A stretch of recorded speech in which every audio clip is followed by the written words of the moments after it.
Well, a very warm welcome to the July edition of our market wrap. It was a very busy winter for us here at Buxton and across the Melbourne market as a whole. We had one of our best Julys in 15 years of trading. And over July's 4 weekends, the Real Estate Institute of Victoria actually recorded more than 2,102 auctions, with 1,352 of those properties selling, 932 of those at auction and 401 of those passed in. Now, the interesting part of this is 417 of those properties were actually sold prior to auction, and there were nearly as many private sales as there were properties that sold at auction. There was around 888 homes that were sold privately throughout the month of July. Now, that's very typical of what we saw at the ground level here in both 3204 and 3165. We've seen a little bit of a pickup, you might say, in buyer activity, buyer confidence, with the news of inflation coming down to 3.8%. And with the next RBA meeting looming in a couple of weeks' time, who knows what the market might do heading into spring. But talking again about July, we saw a lot of properties selling prior to auction. We saw an equal amount of properties selling at auction with competitive bidding. And we also saw a number of properties that were passed in, but then sold within a week or so after.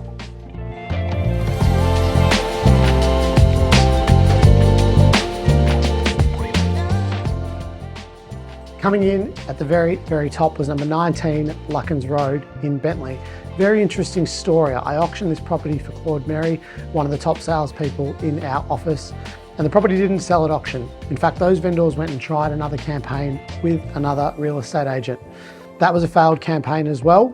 We actually ended up signing on the property again, sold it later that afternoon for $2,165,000, which was the vendor's reserve and full asking price.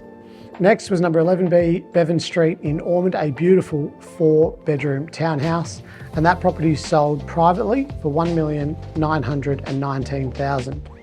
Next was number 61 Draper Street in Ormond. That was an almost 700 square metre block, a 4-bedroom home on that property, and that sold for just a touch over land value at $1.82 million. Next was number 9 Wallace Street in Bentleigh East, an 830 square metre corner block, a 3-bedroom, very rentable home, but I thought this one might get a little bit more attention, and it sort of happened in the middle part of July during school holidays when the market seemed to sort of slow down for that 2-week period, which is very typical of that time of year. But that property sold post-auction for $1.6 million. Next was number 36 Norville Street in Bentleigh East. That property sold for 1.52. It was an off-market sale, just shy of 700 square metres, and that property was sold as a development site.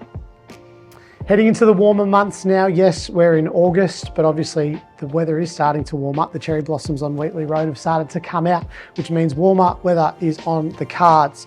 For us as real estate agent, it certainly means that a lot more property is coming onto the market. It means a lot more buyers return to the market. So certainly, as per expected, expect a crazy spring selling season. If you are thinking of getting in touch, now is the time, and I look forward to seeing you at our next market wrap.